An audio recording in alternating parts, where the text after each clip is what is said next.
You only want to work on that. Yeah. Probably. If you go with the Mac, then Well, and probably for the pet. I thought that way. Probably shouldn't work. You should have to work, but you don't want to I run. don't think. Yeah. No, I definitely coming out. Well, and my daughter said it as well. She said, Mom, You you have no develop- trouble with you, Yeah. just go to An Mac. outside dog. No, I don't think I would. I mean, no. we're kind of snobby as athletes like that. Yeah, I would tell you, that would fit Laura. You know, but next I person, feel Laura. like you're snobby if you're an Apple user, but you're snobby if you're not.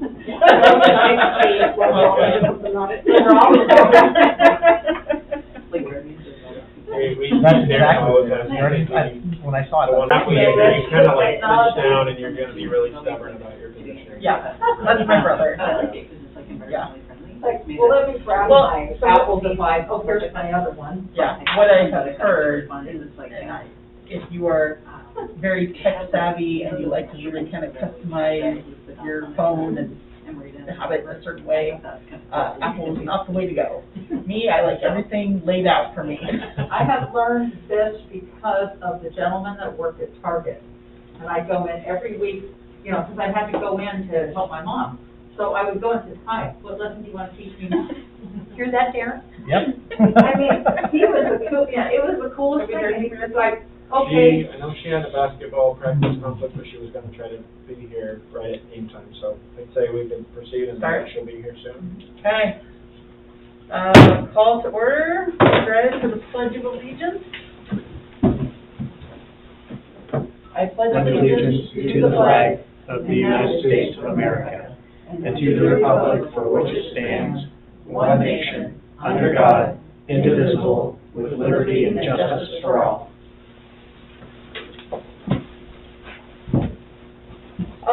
Declaration of potential conflict of interest, Sue? None. Celeste? None. Mike? No, ma'am. None for myself. Public comment. We don't have any public here. Do we have any public?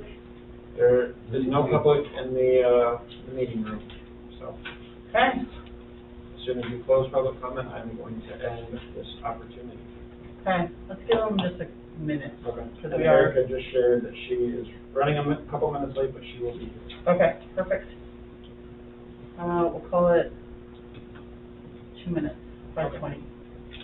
Just since this is our first go around with the Zoom. Sure.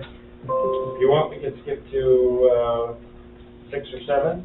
We have 7 here. Well. We don't have 6. Oh yeah. Let's do that, and we'll wait and see if Laura arrives. Sure. Introduction to Tina. How do you say your last name? Olea. Awaya. The new HR and admin coordinator. Do you want to do the introduction? Yeah. So you guys met Tina a couple months ago. She was honored as our Employee of the Month for, I think, December or maybe November. December. Thanks, sorry. And she has been working for less than a year, but doing an awesome job as a patron relations specialist. She's an active pool user. Her kids have been on the swim team and been involved in the district for a long time. She started. Thank you. Tina. Yeah, I'm really enjoying it. It's kind of a little bit of a learning process for me as well, but every new job, I guess, that comes with the territory. But yeah, it's a great place to work, and I'm really enjoying it. And not only is it like a new job, it is a new position to Right. us. Yeah. So you kind of get to make it what you want. Yeah, exactly. So Well, where welcome. is her office? It's in the youth center, and we've actually, well, you may not like this because you don't like naming things like this, but we've started calling the youth center the West Wing. It's the west half of the pool, and it's where a lot of the executive team, the directors, and Tina's offices are, right? West Wing. So, yeah. But we needed to provide her, because of her duties, with a capacity to have closed door meeting and lockable door and things like that, so it's a good spot. I think Shelley's old office. Yes. Yeah. Yep. Yeah, great office. Beautiful windows. We'll wave at you as we walk by. Exactly. Anybody in the waiting room? Nope. All right, we are closing public comment. That's good. And this,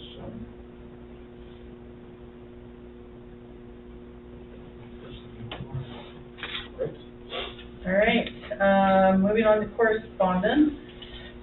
I don't think I saw anything in the packet. There was Unless not I- anything. This is skinny packet today. Yeah, kind of nice. All right.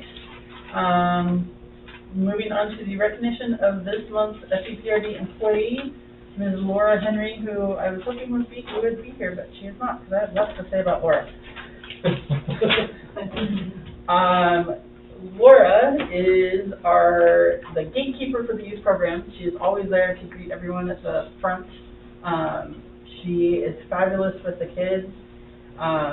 She is always helping out everywhere, and anytime you need, she's just an amazing addition to the youth program. She was nominated for this month by Erin Redding, who said she cannot think of a better candidate for Employee of the Month. Laura has been working for the district for 2 years, and during that time she has worn and continues to wear many hats to support her coworkers and serve our patrons. And I know from experience that my kids love her. So congratulations to Laura, and when she comes, we will give her a nice round of applause. Approval of the board meeting minutes from January 25th. Has everybody had a chance to look those over? It's nice you were able to send them out a little early. Yeah, I'm gonna try to do that a little more regularly. Check them out. Hi, Erica. Erica, do you have any conflicts of interest? None. Fabulous. Hi. We're currently on reviewing the board meeting minutes. Can I ask a question? Yeah? I mean, I'm thinking that I need to revise how I talk at the board comment. Did I really say I was amazed? I thought I was amazed at the professionalism of the staff, but not regarding the FAQs. I think it was just kind of, I was trying to summarize your point in that you're amazed at the professionalism of the staff and dealing with everything that we've had to do with. And I'm like, everything. But that was kind of, you mentioned that one specifically by name. I looked at that and I'm like, oh, no, I should keep my mouth That's right, in 10 years, no one will know what an FAC is. Oh, because we're gonna have a different way to handle it? No, Who probably knows? not. It'll be a different People name. will know the- Maybe people Yeah. will stop doing that at some point in the future. I think you're fine too. I gotta keep my mouth shut. Anybody have any comments on the meeting minutes? We have a motion to approve. I move. Second? Thank you, Mike and Celeste.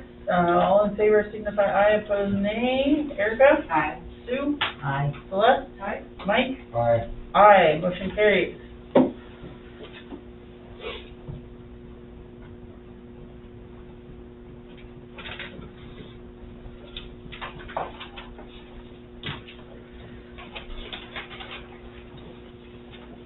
Moving right along, because we're hoping to get out of here in a decent hour.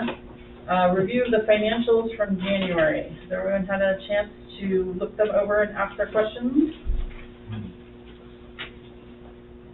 Moreover, we have the check registry too. Yep. The ledger looks pretty accurate.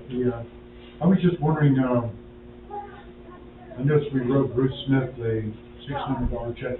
Did he perform some music for one of our events or something? Yeah, that was to secure Just him wondering, for, the vendor number 1068. Sure, I got it. It was to secure his expertise for the family dance coming up in March. Oh, that's. Yeah, he's gonna be our DJ. Oh, okay. I noticed that. Yep. Can I ask a question when you mentioned the dance? Sure. If a couple came and they brought a 92-year-old grandmother, would that count as Absolutely. for a child? Yep. Yeah, the reason why we kind of reframed the dance or the experience is so that families of any style, size, combination of people can come and feel comfortable, old, young, whatever. Yeah. Okay. So yeah, I'd love to have the 92-year-old there. We've had some cool combinations before with grandparents, great grandparents coming with their little or somebody else, or even an older combination. So yeah, absolutely, Mike. Thank you. No, that was the only real question I had. Just kind of curious. Any questions? Do we have a motion to approve? Move to accept the, financial report, through January 31st. Do we have a second? I'll second. Thank you, Celeste and Sue. All in favor, aye. Opposed, nay. Erica? Aye. Sue? Aye. Celeste? Aye. Mike? All right. Aye, motion carries. Laura, you missed all the fabulous things that I said about you. I went on for a good 15 minutes. I did say fabulous things about you, though. We really appreciate you and all of your hard work that you do, and congratulations on being this month's Employee of the Month. And this was preserved on YouTube for your posterity, so you can rewind and replay as much as you want. Oh. I was trying to get over it. No, Skylar mentioned that you were probably busy delivering meals for the, Yeah. so we appreciate that And too. it's hanging out with children. Yeah. So, well, thank you so much. Thank you. We love you. All right, staff presentation, Darren Gooch. Yay. Go Darren. All Time right. starts now. Skylar told me to talk really You quickly. get 3 minutes? Only 3 minutes, we're not gonna get through this slide in 3 minutes, are you kidding me? We're in for the long haul. I brought my computer. Well, yeah, thank you guys for the opportunity to come in and kind of update you guys on what's been going on over the past year. Obviously, we're not quite a full year into my role as the Director of Operations, so I should have put first annual board report 2022. But I've definitely had the opportunity to come to you guys before and talk about a little bit of what's been going on in a lot of these departments. So just really quickly, a little bit about me. So I know some of you are probably not as familiar with me as others. This is my beautiful wife, Jennifer, almost 25 years. This is the two of us in not Machu Picchu, but Rainbow Mountain, outside of Cusco this last summer. 16,180 feet, it's really exciting. So, a wonderful adventure with my life partner. My 3 wonderful children, Marshall, Mara, and Andrew. Mara is an M&S technician for Lincoln City Police Department. She's married, has 2 boys. The oldest is her stepson. He's 13. His name's Raven. Lives in Oklahoma with his mom. She also has this little guy. This is my little hunting buddy, my grandson Owen.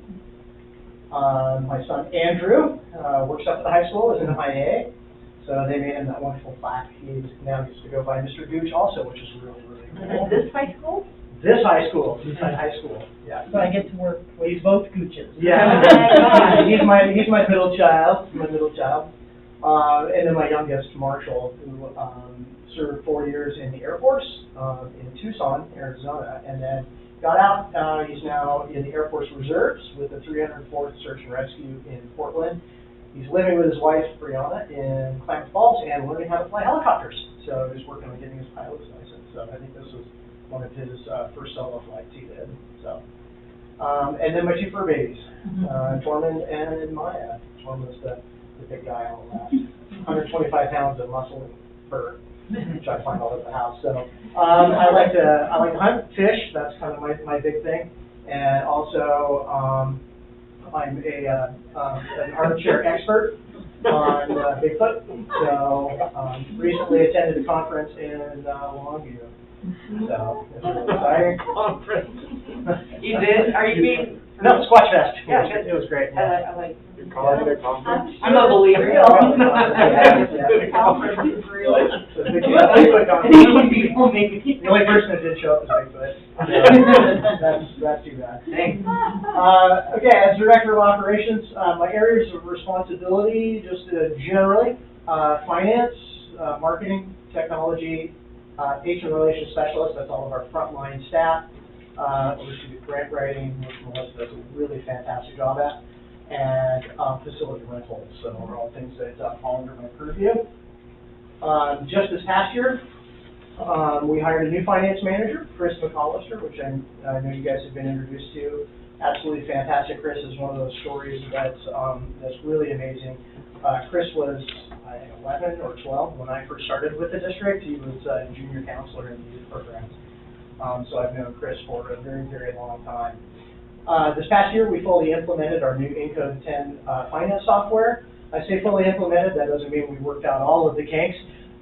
We still find a little something, it seems like every couple of weeks. But it is fully implemented and functioning brilliantly. Finishing the implementation of Tyler's ExecuTime, timekeeping and scheduling software. We're currently in the parallel testing phase right now. We have this, I think we just started a new pay period today. This is the last pay period we'll be in parallel testing, so we're working in our test system.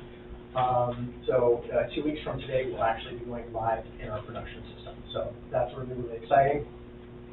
Currently in the process of configuring Tyler Parks and Recreation software. That's going to replace our Fccrd software.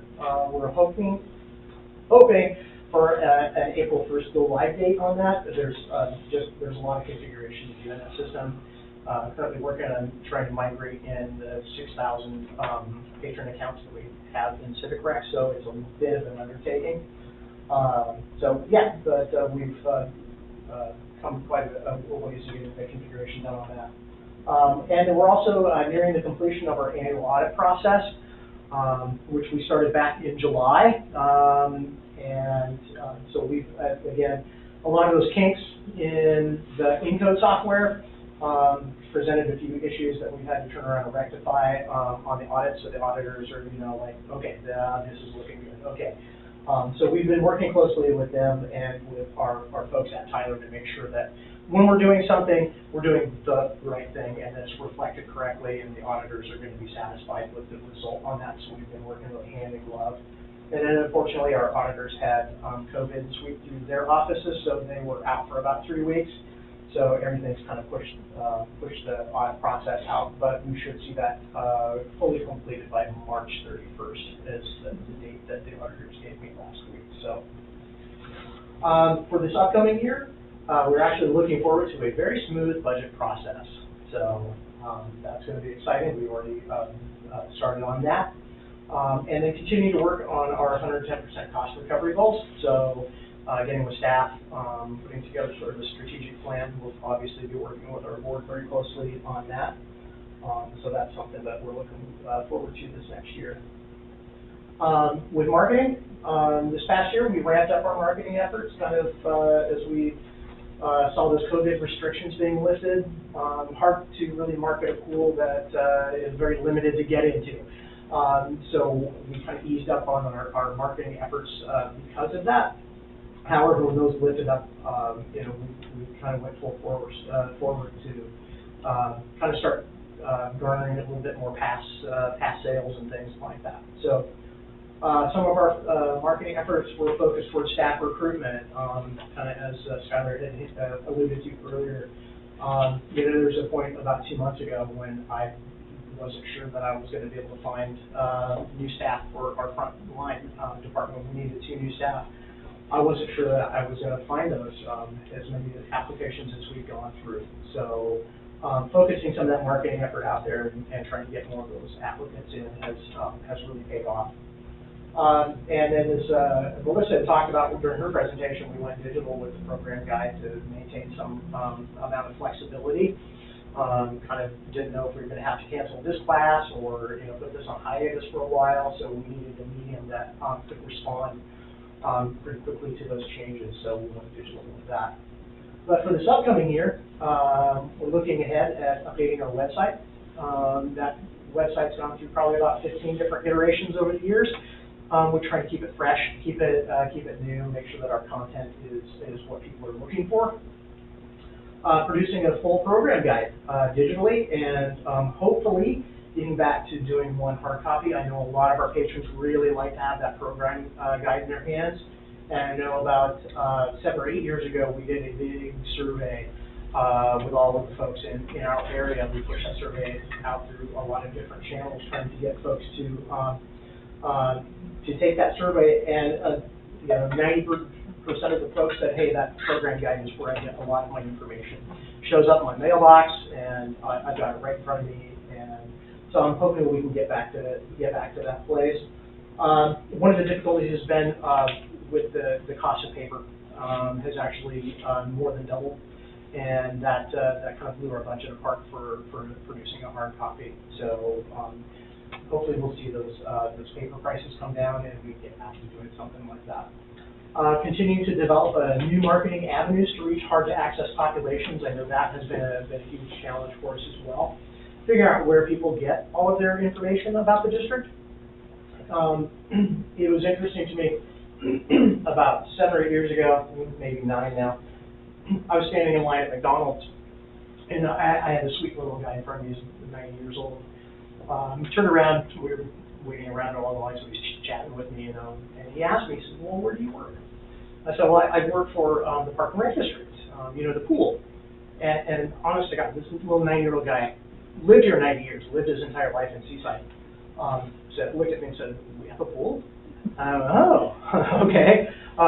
We've missed this guy somewhere along the way, so, we really have to work hard and start to ask those questions, like, where are people getting their information about us?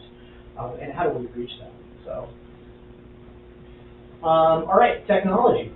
Hired a network admin level 1. That was a job that we put out this past fall. Ended up hiring Isaiah Collins. I don't know if you guys know Isaiah, one of the lifeguards over the pool. Super sharp kid. And so I brought Isaiah on, and right now I'm kind of sharing him sort of part-time with Lindsay still. So you're the reason we don't have lifeguards. You keep I'm the reason we don't have any lifeguards. I'm hiring them all in other departments. This is a really great thing, I think, for Isaiah and for us. Again, another young person who started with us at the district when he was in high school. And he'll be another, I think, one of those really great success stories. So he's got some learning to do. Every network architecture is different, so no two networks look exactly the same. So it doesn't matter how much you know about network administration. It does take you some time to get acclimated to all of the devices and the layout of every network. So he's doing a fantastic job so far.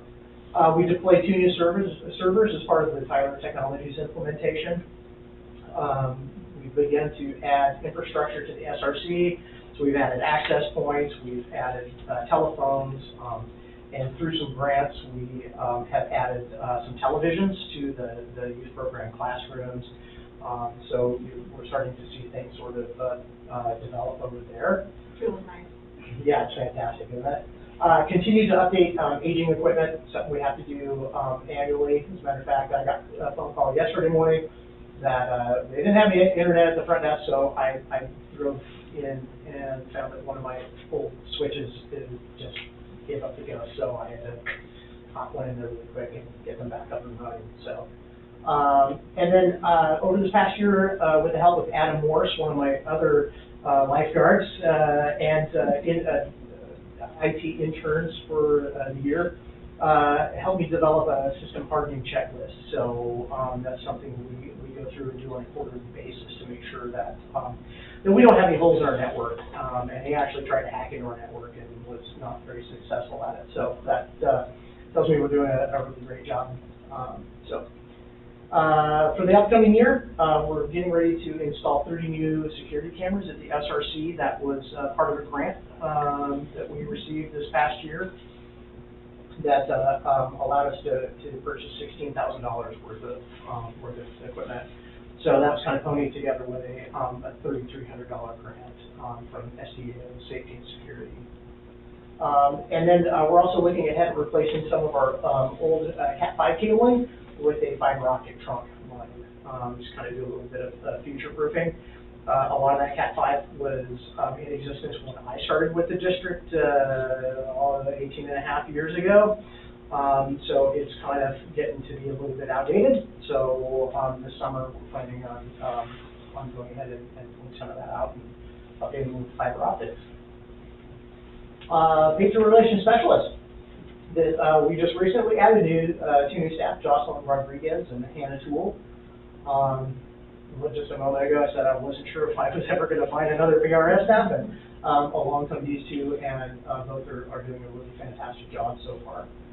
We have the added benefit with Jocelyn. She's fluent in Spanish, and so we've been talking about taking a lot of our forms and translating those into Spanish as well. So that's really exciting. And then back to a more normal schedule for PRS post-COVID. Is it too early to say that? Probably. But yeah, after a lot of those restrictions were lifted, we were able to kind of move away from having two PRS staff on staff at all times, you know, running the temperature check-in station and all of that. So we kind of migrated back to a more normal schedule. This upcoming year, they're all going to be training on the new Tyler Parks POS software. That's going to happen in late March for the early April go live. We're hoping to get back to resuming some of our weekly department meetings, and then looking for training opportunities for our frontline staff this year. So some great virtual trainings or something. So grant writing. Whew. I actually had to devote 2 pages to this. This is amazing. $2,000 from Pacific Court Foundation for the SRC walking track. So once we're actually able to get our occupancy going over there, and we start having people in the building for recreation, we are going to have some signage up. This kind of shows them how far they walked. If they walked, 2 or 3 laps, how many laps equal a mile. So it's going to be a really amazing thing once we are able to get that installed. $3,000 from the Juan Young Trust for chalk art contest. $5,000 from the Seaside Tourism and Advisory Committee for chalk art contest and pickleball tournament. $2,000 from Classic Cultural Coalition for the SRC Sound Booth project. This is a little project we put together that is going to dedicate a small portion of the bleachers in the main gym to install to create a sound booth for a lot of those theater productions that we're hoping to do with folks in the future. Also, it would be a great place for your timers and folks to sit during PBL tournaments and that kind of thing. So it ties into a lot of the systems we already have in there for audio, which is going to be great. $5,000 from Communicare for foundation scholarships, $4,000 from the City of Seaside for scholarships, $500 from the City of Gerhardt, and $1,766 from the City of Canton Beach for foundation scholarships. And those are presentations I typically do to the cities in the spring for those funds. $50,000 from Oregon Community Foundation for the repair of the SRC freezer walk-in and for some aquatic equipment. We have a little zip line element that's going to go in and a small climbing wall that's going to go in the pool. So it's going to be exciting for the kids. $3,300 from SEAO, Safety and Security. This is a grant for the SRC cameras. And $60,000 from the Oregon Legislative Unit. That's for all of the technology that we were able to get into the building, those TVs, the phones for communication, for Sensory Path, which will be installed in the next month or so, I think is the timing on that now. And then for art supplies and other elements for one of the art rooms. So that's going to be really big benefit for the kids taking part in those programs. This upcoming year, looking ahead to reaching out to Providence, the Roundhouse Foundation, which they sort of call the Roadhouse Foundation. They sort of say, oh, it's another bar and grill. So, Oregon Community Foundation for expanding our child care programming and offerings. I know Melissa's working really closely with Justin and Aaron right now how we can go about expanding those offerings, whether it's increasing the class sizes or decreasing the class sizes and trying to target some younger age categories, whether that's child care for infants or child care for toddlers. So, Juan Young Trust and Seaside Tourism grants, looking ahead to the chalk art contest and some other events this year again. And NRPA Healthy Aging Grant, so enhancing fitness programs with equipment and training opportunities for those older generations. Facility rentals. All I can say about facility rentals is we're finally starting to do them again, which is fantastic. Here at the Bob Chisholm Community Center, we began to see people coming in and requesting the facility back in June, and that's increased in frequency pretty much in step every month since June. June, I think we had 1 rental. July, we had 2 or 3. Next month, we had 3 or 4. Next month is 5 or 6, and by the time we got to December, we had about 10 rentals. So that really is up quite a bit from 2020, which was 0. So it's a 500% increase at least. SRC gymnasiums, they definitely continue to be the most requested facility district-wide. And we do have Seaside Murder using the library on a weekly basis. Just recently, we kind of really had to be very selective about the SRC rentals and just really honoring the ones that we had really already committed to a year ago, and not add on any new just because of the kind of the place that we're at with the occupancy right now. But once we get the green light on occupancy, we can really start to market that out. Hirsch Family Training Facility definitely sees daily usage from the day it opened, and that's been very, very constant. The schedule's getting a little bit heavier right now, but I think it was October, November, December. The schedule is much more wide open for us to offer the third-party rentals. Those are the ones that we make an income off of, so between November and December, we had 5, which is fantastic. Mary Blake Playhouse evening rentals resumed in July of 2021. We don't really make any money off of those, but they're a huge community benefit. We have a lot of men's groups that meet in there. We have a couple of martial arts groups that meet and just do kind of an informal training in there. So it's used every single evening of the week. Sunset Pool rentals resumed in late spring with the merge and the local fire departments coming in and doing trainings in the pool. So, all right, community volunteerism. So for myself personally, volunteerism is an opportunity for me to engage in a little bit of professional development. I've been the board president of the South County Community Food Bank for about 5 years now. Jim Casterline keeps telling me he did it for 13 years. I don't know what he's trying to say to me with that. He expects 13 or 14 from me. I'm not sure. But I've been on that board since 2016, and we've really, I think, come a long way with the food pantry. When I started with the board, we had $2,000 in the bank, and we still have money on our property. Over the past 5 years, we've been able to put almost $100,000 in the bank and pay off our property. So it's been a really amazing opportunity to be a leader in that organization. Also, I've been a Kiwanian since 2009. Currently a Kiwanis board member. Been a club member since 2009. I'm also past president. I was president for 2 years of the club. And currently the Seaside Middle School Builders Club advisor. My wife is the faculty advisor for the Builders Club. So, questions? Anybody have questions? Yes, Mike? I participated at SDAO recently and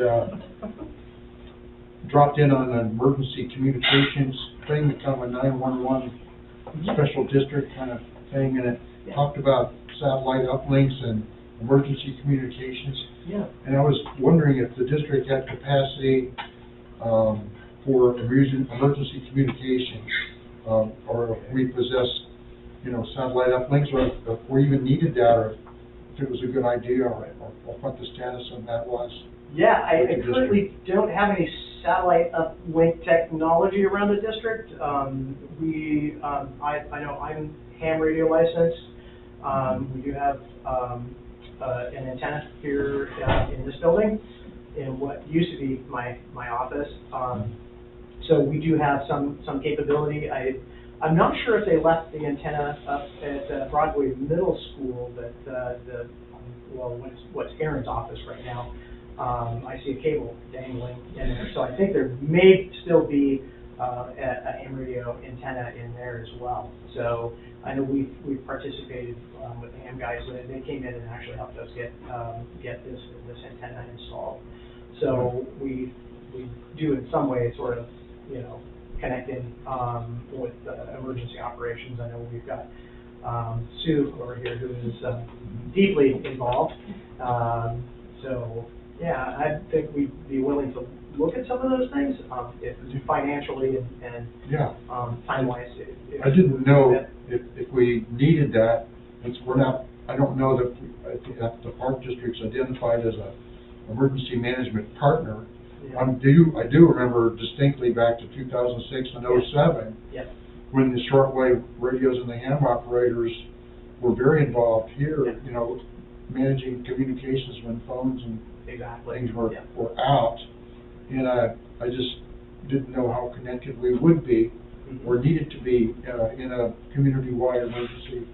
It could be of any kind, We went through, Could be an earthquake. after 07, we went through, myself and 2 or 3 other staff people went through an American Red Cross mass feeding training that the Red Cross came down and did with us, and provided a few supplies that we still have tucked away in a closet. But there really hasn't been a lot of conversation since then with that, and I don't know if the county and with our local organizations have kind of gone away from that plan and moved their site somewhere else, and with another agency as a more. I think the parks are gonna be underwater, Mike. Well, it depends on the kind of emergency. Yeah, it really depends on the type of emergency, but They're working on the EOC, the Emergency Operating Center up at the high school. And that's what you saw recently in the paper. No, it's not open to the public. They are working on, completing the action items there. But, I don't know. we would certainly, step up to being involved in what way we can in an emergency. I never hear people talk about, any kind of tower at Broadway Middle School. Okay. So I'll follow up on Thursday, and find out. I haven't been on the roof to see if the antenna is still up there, or if it got pulled down as part of Yeah, the move. I'm not really sure. I mean, I keep looking at Catherine. I do not know the answer to that. I know that we do our ham radio checks every Tuesday. Fantastic. So you guys do have an antenna, okay, good. Yes. I had a couple questions for you. First of all, Sure. thank you for the presentation. Well, I can absolutely 100% attest to the cost of paper. Purchasing it for the teachers, they go through it like candy. Yeah. Is it possible to, when you go to do billing with, an organization, they're like, do you want a paper copy or do you want an electronic statement? Yes. Is that something that we can ask our patrons? Do you want a paper copy, or is electronic okay? Because I do know that there are some of our, particularly our older population that would really like that paper copy, but maybe some really do just want the electronic. So that, For sure, yeah. Is that something that we can generate those lists? Yes.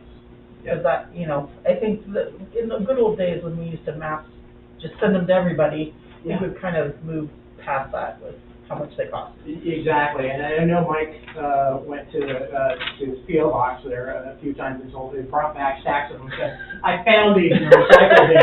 And I went, oh, thank you, all right. Yeah.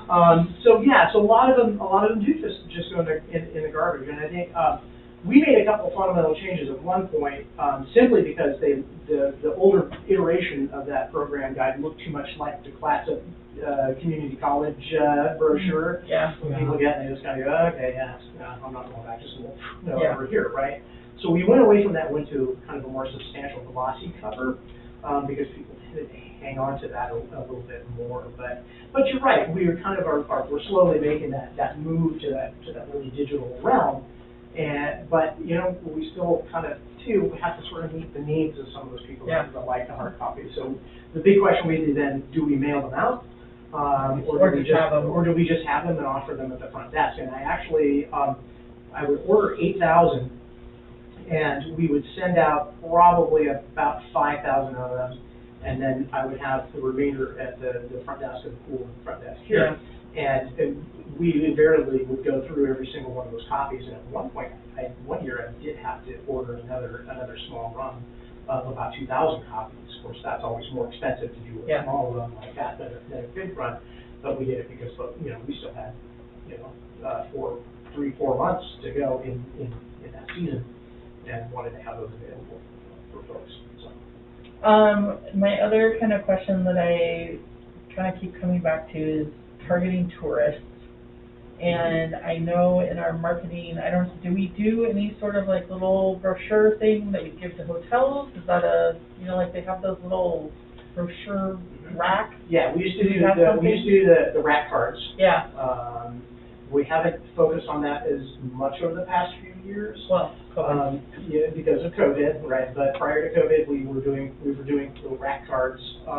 We also work with the City of Seaside and the tourism guide. Yeah. And we always have a presence in the tourist guide, and that goes out to a really large group.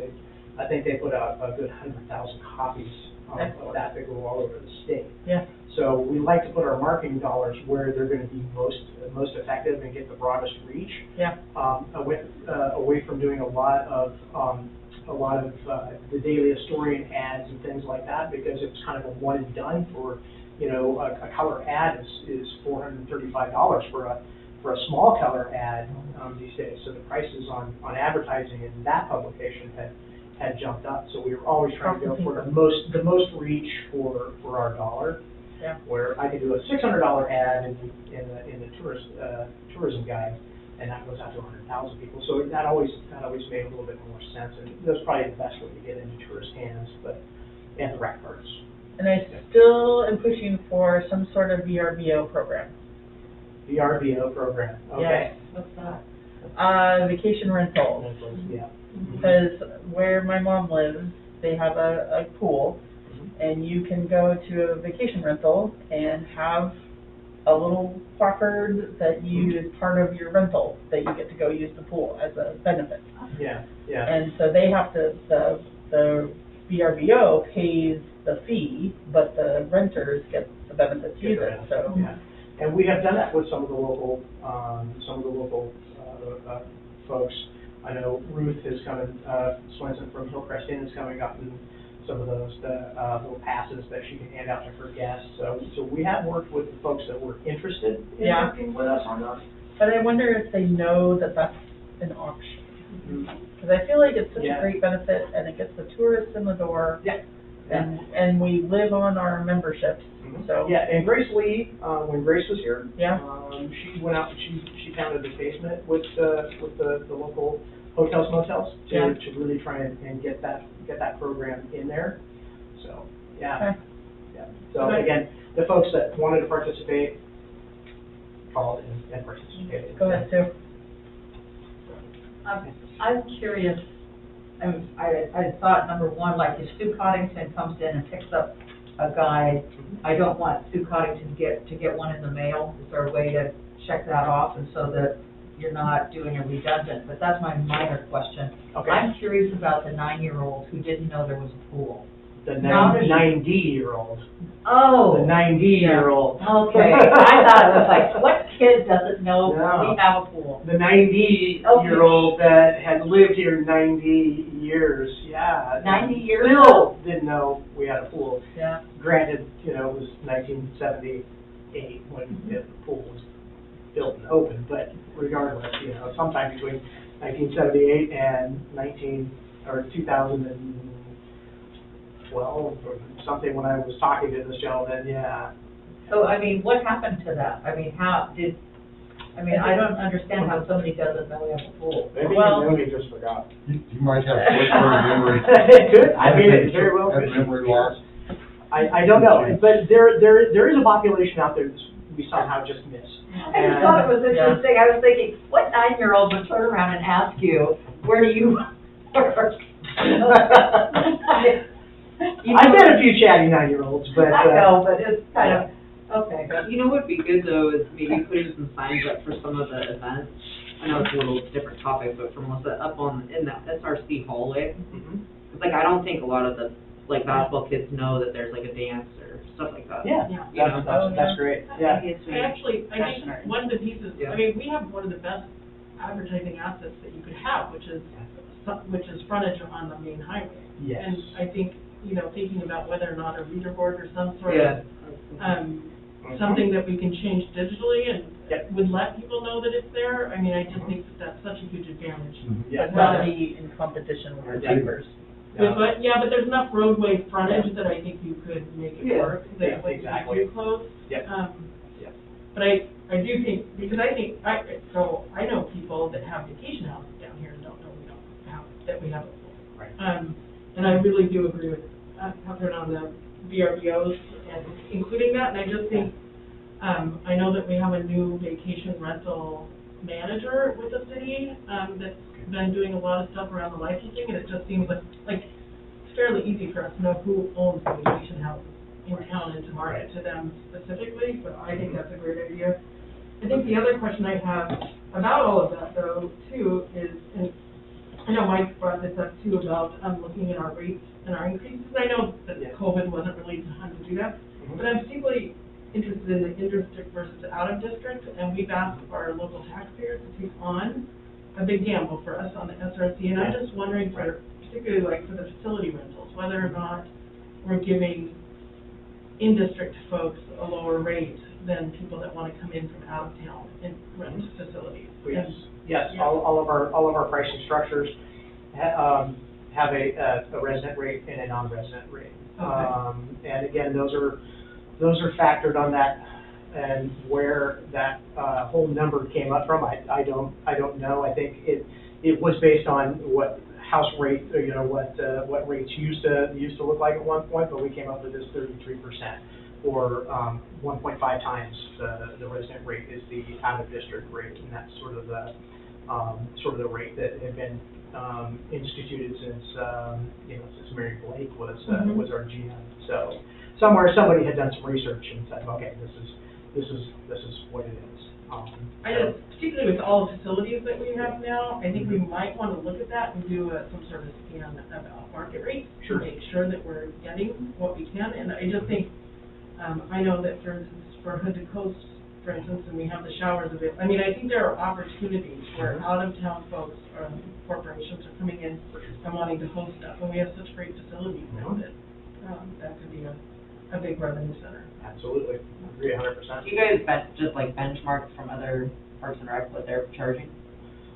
Close to. We did. I can't remember which rate that we were looking at, but we did go through and scroll through and see what's the average rate. I think with the HFTF we looked at about 6 or 8 very like facilities, although everybody's structure is a little bit different. How they run the facility is a little bit different. Ours is pretty unique since, it's not manned by a front desk and, there's not free open time versus, teams coming in, that kind of thing. But it was based very, very closely on the numbers that came back from that bit of research. Yeah, I know everybody's raising prices with inflation, so it might be worth asking again. For sure. Like Chehalem, right? Wonder what they charge. Well, and I think that facility in particular seems like I don't know who you're getting rentals from, but like all the sports teams in Portland like to come down here. Like it's a great getaway. And I think and so my next question is how do people even know that is available? Like I'm not booked. So is that up on the website? For the rentals? It's on the website. It's on the we've had it on our Facebook page. So we're getting it out there that way. It has yet to appear on any of our print material, since we're coming up on probably one of the most recent guides that Melissa is working on right now that will include the rental information for that.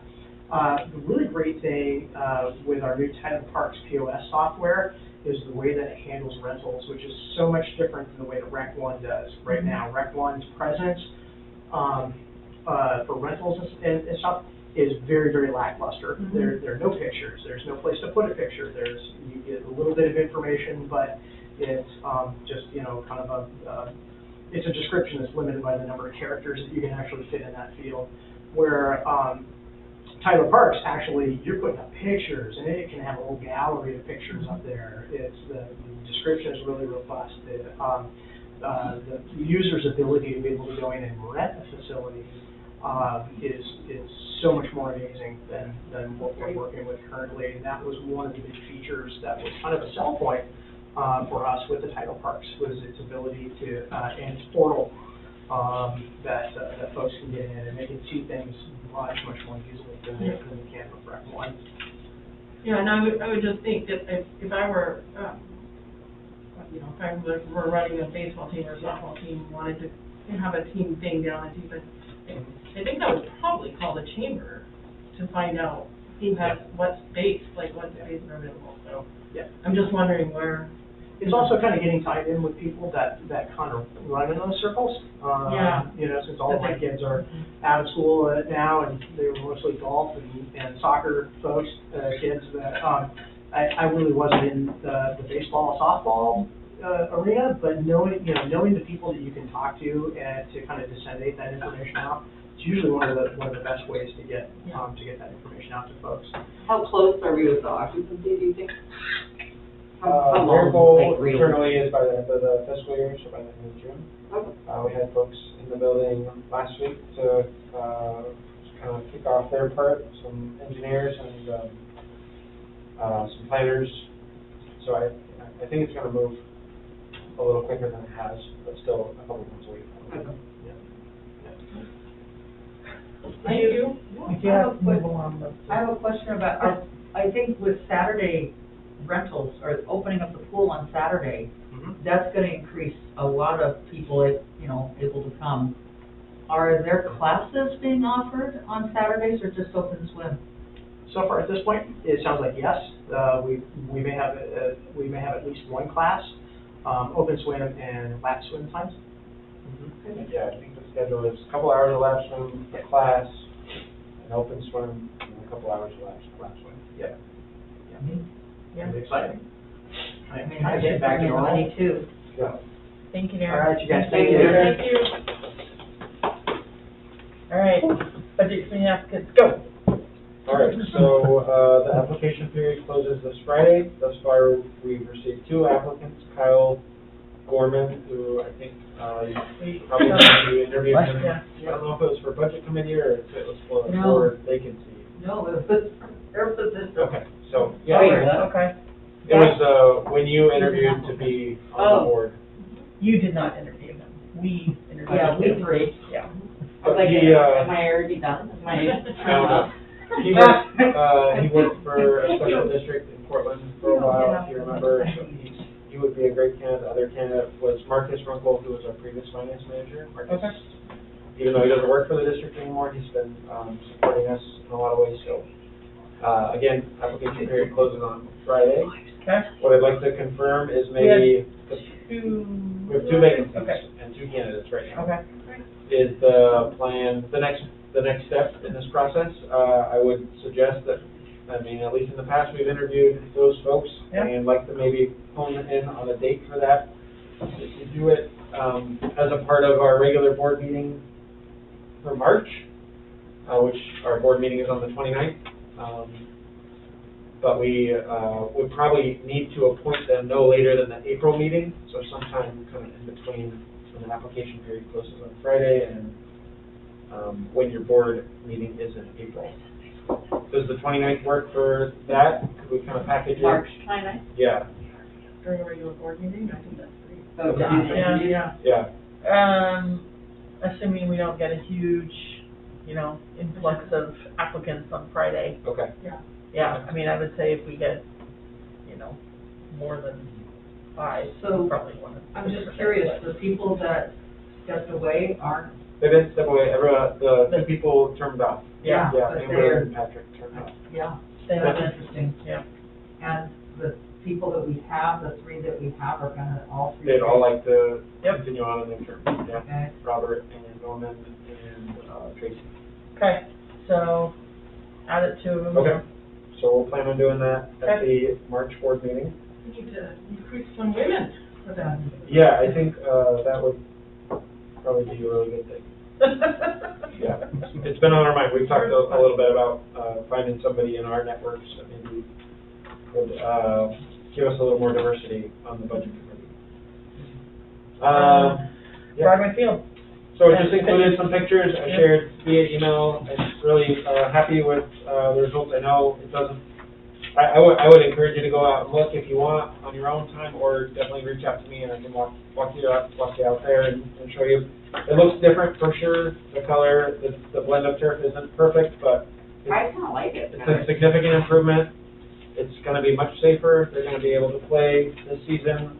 We found out that the softball circle, we were planning on laying this piece of plywood and turf down, and the softball pitchers would pitch from there, but that actually OSAA said that we can't do that because there's a little bit of a lip in between the turf and the field, and creates a safety hazard. So we needed to get the repairs done, and so glad that we were able to find somebody. I think the contractor that we used was kind of one of those friend of a friend of a friend deals, and call in a favor and pull some strings, but they're willing to maybe come out and do some more work for us in the future. We put a fair amount of rubber down, so I think the field is looking pretty good for baseball, softball season, which I know it's pretty much started. Yeah, I think they're eligible to start practicing last week. I know it's kind of basketball season sort of wrapping up for a lot of folks. But I feel like that looks kind of cool in a way, like to have the different reds in the batter's box. And yeah, I kind of agree. I think it's a good reminder to the folks that use the field too that like this has obviously been replaced. So maybe let's take care of it. Let's not dig our heels in quite as ferociously. Has the users of the field seen it? So I shared an email. I think I copied at least Erica and you on it, and I shared that with our contacts at SEPRD, the school district, etc. And I'm hoping that they, I don't know, I didn't get anybody that said, what the heck are you doing? Nobody, not very many people said thank you so much either, so I don't know where it landed in either. But again, it's just been a major headache. We've kind of had this ticking, date in the back of our head of getting the field ready for spring, and just being up against the clock. I was just really glad that we were able to find a contractor to get out here and help us. Great. It's a specialty thing. Yeah. Yeah. Very special. Go ahead, Sue. First. Okay, go ahead, Mike. I wanted to ask about the status of the ball netting. Yeah. So that's another part of this. We have been working in close contact with the city and Pacific Power. The poles have been manufactured and delivered here. They're actually sitting, or they're lying down in back of the baseball field. We just need the city to mark where the poles are to go, locate, I think is the term, because we want to make sure we're avoiding anything. And then Pacific Power is gonna,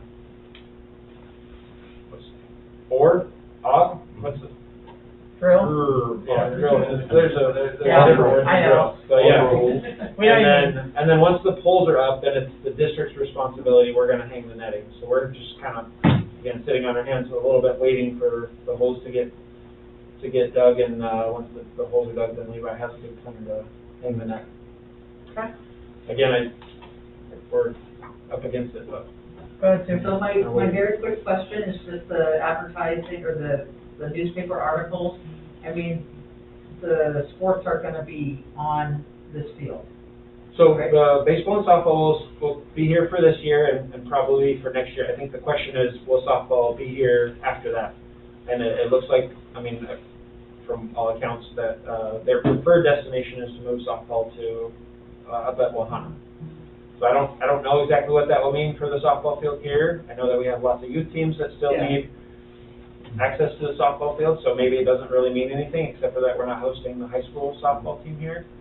But honestly, I think there's lots of work still to be done figuring out their plan and what they're going to do. They also, like, the idea for softball is to not use NASA as much, which is like the big organization that runs most of the tournaments in Oregon, and to try to have more seaside, like that we control tournaments. So having that field for the youth would be really great.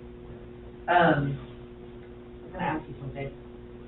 Oh, Les, I was gonna ask you, you were gonna draft a little email to try to bring together some of the parties. Wow, I dropped the ball on that. No, that's okay. I was going to. I will do it. Thank you. Thank you. But because I kind of told people that, and people seemed pretty excited, so. Right, okay. Yeah. Yep. Thank you, Skylar. No problem. New business, foundation scholarship report. Yeah, so typically we would have provided this in January, and I dropped the ball and just kind of forgot to get it done in January, but wanted to just give an accounting of what our foundation provided. I have shared this information electronically with them, but we'll be sharing it in an upcoming meeting with our foundation board, just so that they know. But total contribution was over $21,000, close to $22,000 in scholarship funds, and kind of a breakdown, and you can see significant, the vast majority of the funds requested go to providing youth programs, both in the number of scholarships awarded and then the scholarship amount. That's partly because youth programs typically have a higher tuition cost, to participate in preschool or after school, etc. But considering a year where the foundation wasn't able to do, their primary fundraiser, Sip and Savor, they did do a golf tournament, which was pretty successful, and then we raised, with Melissa's help, went out for some grants that got applied specifically to the foundation scholarship fund. So they're doing fine in terms of the total account.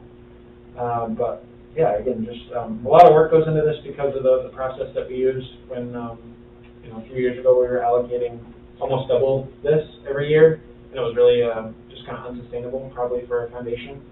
But kind of retooling this program and using a new process, asking people to apply every quarter, putting, not some hard requirements, but requirements to volunteer and contribute back in our community. I think it's been really beneficial both for the community and for the recipients. So anyways, open to questions if you have them. So this is great to see this report. So first of all, thank you for producing it. I'm wondering if we shouldn't be releasing this release and to try to get a story into the Signal. I know that there's been some challenges around recruiting board members, and I think this is a good news kind of story to me to see all of the locals that are benefiting from the scholarships, and I think it might be a good way to drive donations into the foundation and also make it known that we need board members. Yeah. I think that's a great idea. Yeah. And I'm realizing now that there's two parts of this paragraph that aren't applicable. They were copied and pasted from the memo from last month about special events, so just ignore those two. But Celeste, I think that's a great suggestion. Maybe Melissa, you and I can work together, or you can use this template and share that out when we can get. I mean, even if you could have a recipient of a scholarship talk about what it, like, get a photo and something like that. I just think it might be a really compelling. I was wondering what percentage, and the preschool and after school zone, two different things, but what percentage of the preschool users are receiving these grants? Yeah, I would say, just off the top of my head, it's probably around 25%, 25 to 30%. This, like the number of preschool 51, that's Well, that's for the whole year. The whole year, right? Yeah. Or for nine months, because so Talent has a different program in the summer. So not too much. Same with after school zone, 90 for the whole year, and we have 30 kids in there every month. So I can get you those numbers, Mike, but I would say generally we try to stay around no more than like a third. Yeah, as you get to a point where even with the foundation helping us out, there's a point really where we probably have to subsidize those programs. Yeah, but the good news is since we made these changes, we don't have to do that. The foundation can write us a check for this amount, and they're not really that necessarily impacted, or they can make up the difference with the grants and the other events and stuff. Let's start smart. So Start Smart is a program for children aged 3 to 5 to help get them kind of access to a sport. So like we have basketball coming up soon. No, we have baseball coming up soon. We just had basketball. It's fabulous. Yeah. I'm the former coach. Yeah. Erica's a resident expert on the board. Catherine I'm a former participated. participant. My kids participated when they were little. It's really great because it's parents and child, like, so, you know, They like do the drills together, Yeah. and you're learning just the basic skills. So they do football, baseball, basketball, and soccer. Wow. So, Laura was 6 when we moved here. I never heard of this. yeah, I was sad when we, I think that kind of programming too is gonna be really compelling if we can get word out to, the tourist market, like that's a drop. I mean, I don't know, is that a drop-in kind of no, program? Oh, it's not. Like a it's 4-week or- twice a week for a Oh, month. it is, okay, Yeah. okay. Because I'm assuming a lot of these people benefiting are actually local residents, people that live in district. I would say for Yeah. start We smart, started offering yeah. scholarships to people from out of district. Oh, no, I wouldn't wanna do, I just want them to know about the Maybe we program. are giving scholarships to people out of district, but I No. think they should only be in district, Yeah. personally. Yeah. All right, ORS 192.670 compliance. I didn't look up what that was. That's okay. So we discussed this last month. There's a new ORS statute that requires us to provide members of the general public an opportunity to provide public comment via virtual means. Working with our SDAO folks as well as some of the other local governments, Darren and I felt like the option that we provided today was adequate. It met the standard. It's what some of the other agencies are doing. So basically, every meeting will have a concurrent Zoom meeting that someone can Zoom in for. They'll sit in the waiting room until we open public comment, and we'll admit them one at a time. They'll get 3 minutes just like if they were here. We'll eventually, you know, if we have a lot of people, we can hook that computer up to the system, and that way it's a little bigger and easier to hear. But today I was like, well, there's nobody there, so we were able to move.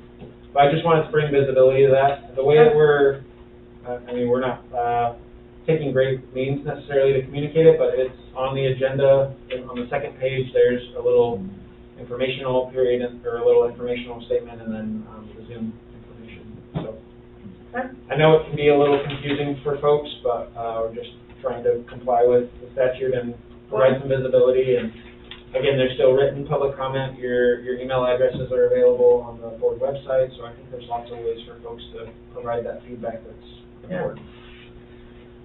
Thank you for working through that there. Executive Director Report, SEPRD COVID update. Yes.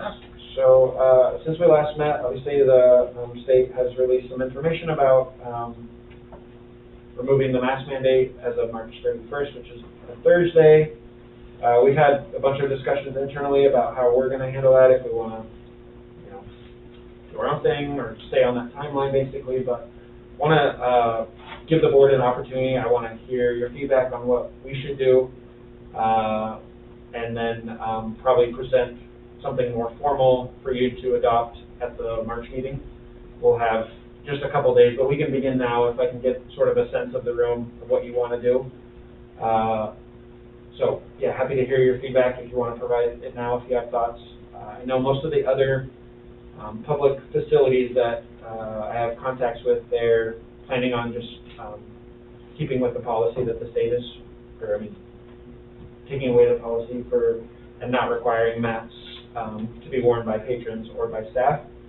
A lot of people are going to be using signs that say, like, this is a mask-friendly zone, so if you want to wear a mask, that's great. And we'll probably encourage our staff that might be, you know, maybe more at high risk or something to wear a mask. But anyways, I don't want to color the conversation any more than I already have. If you have thoughts, love to hear your perspectives. Go ahead, Sue. My first reaction is something I heard on a news report yesterday, that why do we have the governors making these decrees and then the CDC has a different opinion? And the comment based on this person's response was I thought it was very smart.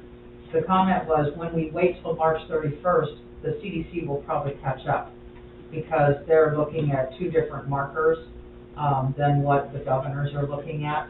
And so I think that it's entirely plausible that this could work out, and at the same time, you know, if we see some other variant come into play, you know, earlier in March, then that obviously changes things. But if we give a date of March 31st, we can still weekly watch what's going on. And if it continues to show, you know, you may see the CDC, you know, drops right in line with everybody and, you know, off they come. Now, my personal issue is I have a sister with a very serious illness that is autoimmune, and basically I'll stay in a mask. You know, and I've had people challenge me. I was in the hot tub, why are you wearing that? Because of my sister. And, oh, okay. So I think it will become a personal choice. I agree. I think we also, my recommendation for the kids would be you could follow what the school district does, but I think that they should stop wearing masks. I think we have like a year and a half worth of data at this point that shows it's just not effective for that population, nor does it stop the transmission within the community. Okay. And I just feel like the risk-benefit analysis for kids, I just see a lot of disadvantages for them, especially the groups that you're working with, where it's so important for them to be able to see facial expressions. I mean, that's part of their development. Yeah. So. I'm also wondering if you could have for probably mostly our senior population have specific times, whether it's during where they can get into the pool, for instance, or have certain times that they could be assured that maybe some extra precautions for taking place for a more just for the more vulnerable population. I don't know if it's possible to do that, but knowing what we know now about the virus and it not sticking around necessarily for long periods of time, whether or not that would be possible. Okay. I think vaccinations are still very important and are a driving factor. I just got my fourth shot yesterday, so I've had 2 booster shots. Your immunity does wane a few months after the third shot or the booster shot, so I expect that immunization is going to be important going forward, especially with the pool policies. I don't know, we don't have a policy for screening our clients, but it's pretty surprising in the county. We just discovered that our hairdresser is not vaccinated, but she wants you to wear a mask when you're sitting in her chair. But we didn't know she wasn't vaccinated, nor was her fiance, for that matter. So there are a lot of situations you can get in. You just don't know what's going on around you all the time. So you got to protect yourself. So my thoughts are, I think, were we to say, oh, we're still going to require masks in the building, I think that's going to put our frontline staff in a really awful spot, because people are going to push back, well, I don't have to wear it here, and I don't have to wear it there. So I think personal choice, I think, nice signs that say mask friendly, would be great. I think I sort of disagree with Erica about the masks for the kids, but that's only because we just had COVID and we wore masks in our house and nobody else got it. So that is, whatever. But I think for those youth programs, consistency would be key. So following whatever the school district decides, because a lot, huge chunk of those kids come from the schools. I think whatever they're doing is kind of what we need to do, just to keep it across the board, would be my thoughts. It seems like, from what I can gather, and maybe Erica, you might know differently, it seems like the decision won't be made until their March board meeting, or the school won't be announced. Yeah, okay. I would suspect that because they did a survey, and I suspect that they probably kind of know the direction that they want to go, but they want to just kind of see how things are trending first. Okay. Would be my guess. I might add one thing about the masks. I have my sister has a friend who's deaf, and I don't know if you've seen them, the masks that have the clear, they've actually made those, and I've seen more, like some hospitals have put those into place so that you can speak to your patient, and I imagine they're expensive, but that may be if children can see an expression, and you can see the kid's expression, that can be a positive thing. And I know it's been a detriment for school you know, right now, but that is something that exists out there. It's just a matter of finding it. And I do love Celeste's idea, if you can possibly offer, you know, like some assurance time, I think that would be, because we do have, you know, that We population. absolutely do, yeah, I'm not saying, I guess, it would be, what is our procedure if somebody comes in to use our services during that time and they are not wearing masks, Not I would say, wanting to wear masks. this is, Have an open time where it's by choice, I mean, or, you know, I think I'm just thinking, if it's, or maybe we go back to this one time period being the sign up. You have to sign up so that there's a limited number and people know that that's the requirement. And part of that time period is a requirement that you wear a mask. Yes. Yeah, I think you do need to be careful, because most of the other places around here, the fitness places, they're not gonna be requiring masks, you know, Okay. so Yeah. there's a lot of people out there that are not attending Sure. because of the mask, because it's really, really hard to work out. Yeah.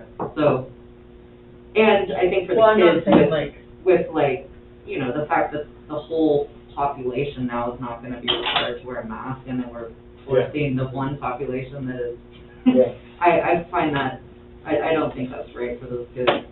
well, and I think the kids, I tend to agree with the kids, and think, like, I think it should be consistent. Exactly. Well, doing, I think that sounds right to me, but I think in consideration of the older population, Yeah. still The at-risk population. doing this, and we have enough facilities now, it seems like, that we could designate certain times when kids aren't there, that the walking track is open for people who are higher risk, or maybe a couple days a week, swim is open.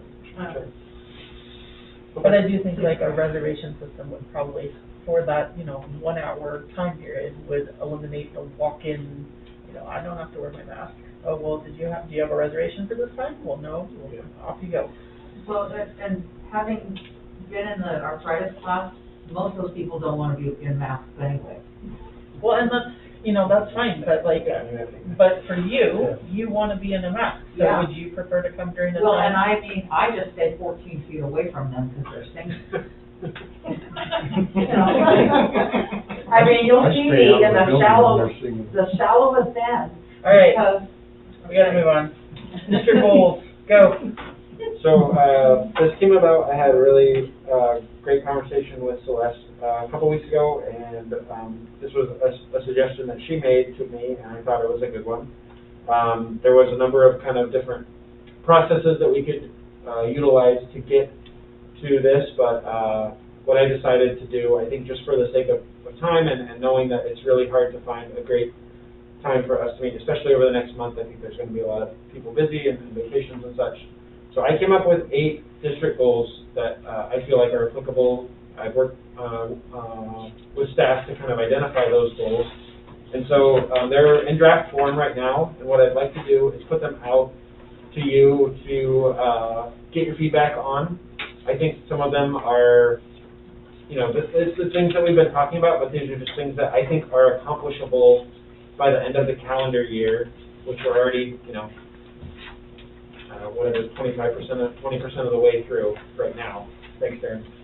So, number 1, full occupancy for the SRC. Number 2, this is something that we've been working on for a few months now, but we'd like to hire a grant writer position through the foundation to help fundraise for helping us kind of phase in some of the improvements needed. And Erica and Celeste have been really helpful in that. Melissa is doing an awesome job at helping raise funds, and she could certainly continue that. I'm sure it could be a full-time job, but to be honest, she has 2 other, like, almost full-time jobs or full-time jobs between the 2 of them that makes it difficult. And this would be somebody maybe that would be on the outside, but would provide us with a different perspective on grants and helping pursue some of these opportunities. Number 3, we have not had an overarching strategic plan for the district since 2017 is when the last one expired. Because of COVID and board turnover, we've always kind of prolonged that decision, but I'd like to, we're not going to have that done this year, but what I'd like to do is kind of create a timeline with the board for getting that done, and probably even having like a scope of work and an RFP out by the end of the year. I'd like to expand I'd like to see the district's youth programs expand. We're working really hard, like we heard, some grants to do that. I'm in a bunch of conversations with people from the county and the city of Astoria and other folks. But in reality, I think it's a realistic goal for us to start providing infant and toddler care or more preschool slots by the end of the calendar year, or maybe even both. We have the space, we have the structure in terms of, at least we have the HR person that can help us find the staff. We've got some good things going with the grants that we were applying for to get some funding dedicated for this specific purpose. So I think that's an attainable goal. I'd like to return the pool to its pre-pandemic programmatic offering, including bringing back all of our weekend opportunities, expanding swim lessons. We're getting there now with hiring some other swim instructors, but still hovering a little bit lower than we were pre-pandemic, and bringing back more open swim opportunities, and also installing our aquatic features that we have sitting in the SRC right now, not being used in the pool. That's kind of been out of our hands, but we're hoping to sort of push the Oregon Health Authority's hand and get them to approve us installing those features soon. I know that we've kicked the IGA around until it's black and blue, but I think with the developments, some of the stuff that's happening behind the scenes that with our partners, I think this is a great time to make sure that we're either editing it to be a little more suitable to what we need, or recreating it. Darren talked a little bit about this, but fully implement all of our new software with ExecuTime, which is our payroll software, Tyler Parks, and then I think our accounting software is pretty much fully implemented right now, but I guess you could include that as well.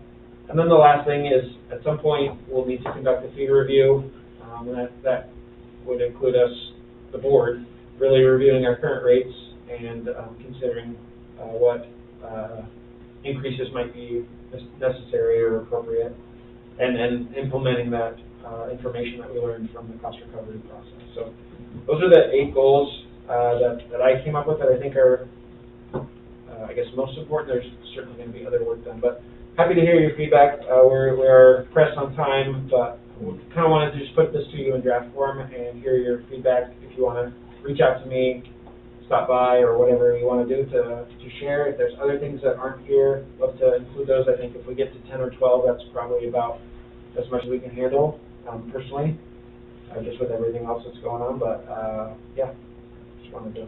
I feel like maybe we should start doing our workshops again, so that we can kind of I agree. hash out some of this stuff. Yeah. We should plan a workshop going into the budget cycle. Would be a good time to work on some strategies and priorities. Sure. I mean, I could see a discussion about the IGA and the 110 cost recovery, and the strategic plan. Like, those are all things that we could sit and chat about at a workshop. Do we want to try and put a workshop on the schedule for March? And then we could hit all these? I think that'd be great. I was thinking maybe we go back, maybe in that month of April, to that second Tuesday. Yeah. And I want to, I guess, reiterate to the board, you probably know this, but we don't have to meet. The law doesn't require us to meet in person for those workshops, so if it's more convenient, or if there's a different time, or, you have some flexibility, I think, in the workshops. We want to keep this regular time for our regular meetings, but workshops can be done a few other ways, more flexibly, I think.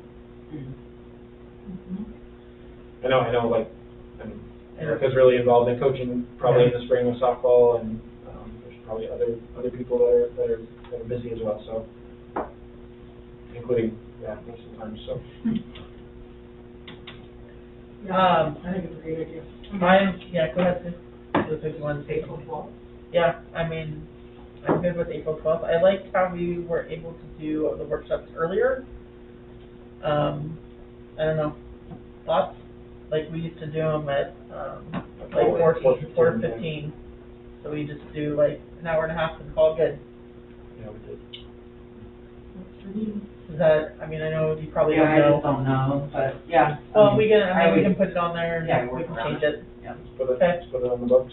Yeah, I think, and I I can think. have an off season. That was funny. I'm just gonna shag balls. So, yeah, I think, a workshop to, I mean, for me personally, I think all these goals are great, and I can tell you guys put a lot of thought into them, and I would agree with pretty much every single one of them.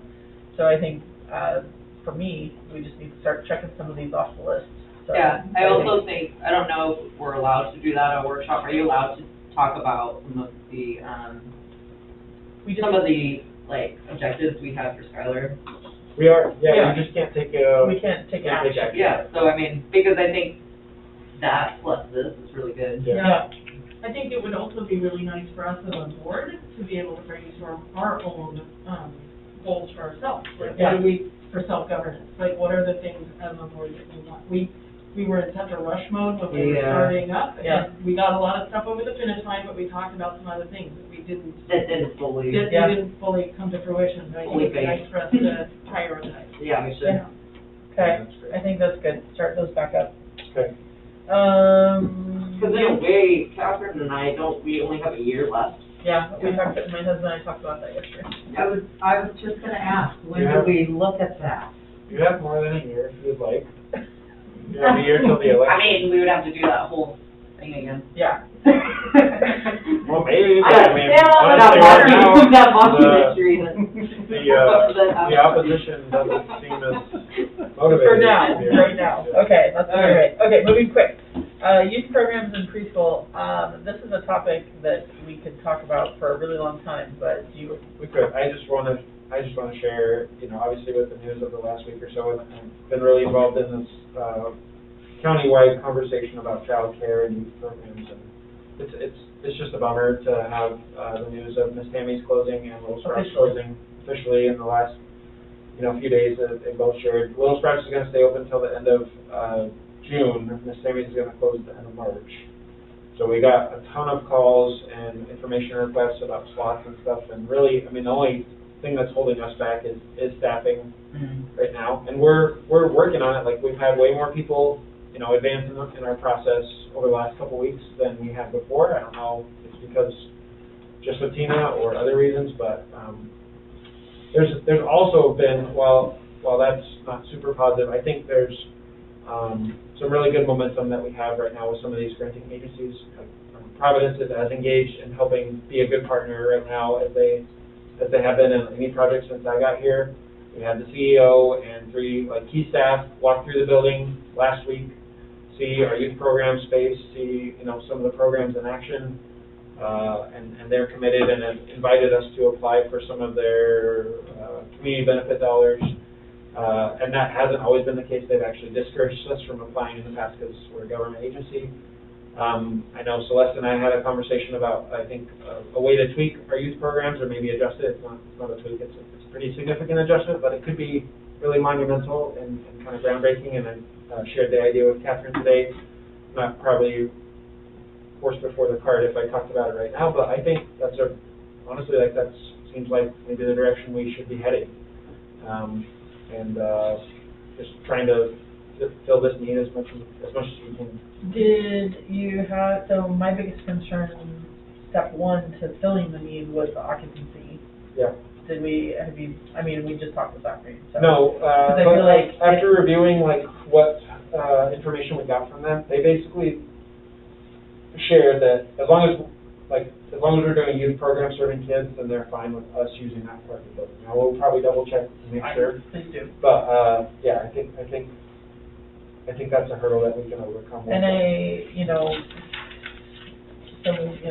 trying to find staff is probably the next biggest hurdle. And Yeah. That's what I was wondering about these scholarships. Can you not use the scholarship to provide for like a staff? Staff can apply for the scholarship. I mean, couldn't you just say staff receive like Sure. 100% of the Yeah. scholarship or something? If the staff Because wants I've to met apply. a couple people that I would like to refer to you guys, but that's their biggest thing. Absolutely. Okay. I think it would be an excellent. I think you should just go for it and we start trying to bring people in. Sure. Send those Okay. folks to me or what's it? And I also wonder if we reached out to the places that are closing and whether or not. Yes. they want- Oh, yeah. Been in frequent touch with the city of Astoria. We have gotten a few of their, errands, kind of provided a nice little gateway from there to here for a couple of employees. We made contact with somebody at Miss Tammy's today and kind of started exploring that. It didn't seem like they have staff that are wanting to continue on, and that's the reason they're closing. But we'll try to continue to manage that relationship, and maybe, like you said, there might be some opportunities for resources to be shared, or if they're gonna sell everything off, then maybe we can get some of the good things that they have. I don't know what's gonna become of that space or all that other. What's the most, like, the best way for you guys to get, to recommend people to you? Do you For want me? the website? No, but like, do you want me to pass on numbers, or do you Yeah, want sure. them to call you? No, pass on numbers. Okay. Yeah, we'll, either Tina or I or Aaron will have to Okay. reach out to people and Okay. tell them to apply. So I had another conversation after we talked that was kind of interesting with one of the seaside police officers, and he said about 12 of the kids that are at Miss Tammy's are directly related to the police department. Yeah. So like, I mean, this is gonna have a huge impact Yeah. on like emergency services, and, I feel like we're going back to the pandemic days where, emergency childcare kind of like. Yeah, Anyway, just a thought. we have As a teachers, good I mean- kind of gateway to some of those kiddos, because we were serving, when we did the emergency childcare right after COVID started, we were serving a lot of those Yeah. families. I saw one of them in the lobby today and chatted with just a minute, but there's a bunch of others, so. All right. Trying to expedite and ramp up what we can. I just think, I would encourage us to really think, the employment market right now is just crazy, and I think it's just really important. These are positions that I think are critical for our community, and for us to think about how we make those really attractive positions. So whether it's adding the childcare as a benefit, or classes for the whole family as a benefit, like what can we do to make those positions really attractive and competitive positions? Because I do know that Yeah. some of the, there were been a couple staff members that you guys hired that were great, but then they went to work for the school because they got benefits. Yeah. And so we lost great employees because they got full-time at the school, not that I'm complaining that they're working at the school, but. But maybe we have to compensate in a different way. If we Yeah. can't offer that, maybe we can offer an increased rate Yeah. or other kinds of benefits. Yeah, go ahead. Whatever. I'm just curious about, this is an aside for the topic. Did the sale or whatever of that building that was gonna try to be a marijuana dispensary, did that not happen close to Yeah. these children? So I don't know if it's going to happen, and the reason why I don't know if it's going to happen is, oh golly, I'm gonna butcher a term here too, but bear with me. Northwest Regional ESD hired a lobbyist, or has a lobbyist, that lobbied a state legislator to change the ORS to include, if a special service district like Northwest Regional ESD has childcare like programs in the facility, then that is the same as a school district. So it doesn't actually, if Northwest Regional ESD wasn't in the SRC, it wouldn't really help us, but since they are there, it does. So I don't know what I don't know is if the timing is such that it's going to prevent this dispensary from moving forward, but I would say it was a strong step, and happy that they were able to figure out a solution, because it seemed like we kind of hit a dead end with the other avenues that we pursued. Well, I was just on the day of the turkey trot and when I was out, trying to get more patrons and people to come in. Sure. The guy on the corner tried to sell me marijuana. And it's like, oh my God, if the children were here, that was just across the street. Well, And so, Okay, special events, go. I don't have much, just family dance coming up. Reminder that the March board meeting is on the 5th Tuesday, not the 4th, 29th. And then Sip and Savor will be held May 1st we've decided to relocate the event from the SRC to the Bob Chisholm for really simple reasons. Some of the restaurants, we wanted to be able to provide them access to the kitchen, which is a little more functional here. A little concerned about the occupancy, and then also it's such a big space in the cafeteria over there. I think there was concern from the Sip and Savor committee that it was going to take a lot more effort to sort of polish it up and make it look nice, whereas the main hall, it can be more ready, and we have all this stuff here. So if you can save that date and plan on participating or supporting it if you're able to, that would be wonderful. Yeah. That's all I have. Board comment, Erica, go. I don't know. Fabulous, Sue, go. I just want to say thank you, Darren, thanks team, and that's it. Fabulous, go. Go, Celeste. No comment. Go, Mike. I don't want to say too much. I know Skylar's got to get to see his daughter tonight. But, you know, I've been with the district since 1999, either as an employee or a volunteer or whatever, but, and I don't do social networking with Facebook or Twitter or Instagram or any of this stuff. And somehow it escaped me that the Park District and the community lost a great member and supporter of the district in Mike Marshall, who died in December. And I had no idea that he had died until my City Parks meeting 2 weeks ago. And I can tell you honestly that I am astounded that I was not aware of his death. But the board should be aware, and the district should be aware of the tremendous contribution Mike Marshall has made to the district. He worked here for over 32 years. And we lost Mike. It's one of my great regrets of my service in the district when Justin Cutler came on. And somehow Mike Marshall got away from us. When we needed to have him, we needed to keep him. And I think the district needs to honor Mike Marshall in some way. And you know, plan on reaching out to his family and children who are now cleaning out his house. But I really regret the passing of Mike Marshall. Thanks, Mike. Thank you. I would just like to thank Darren for his presentation and being here, and Melissa for your fabulous grant-raising efforts, as evidenced by the audit. It's amazing.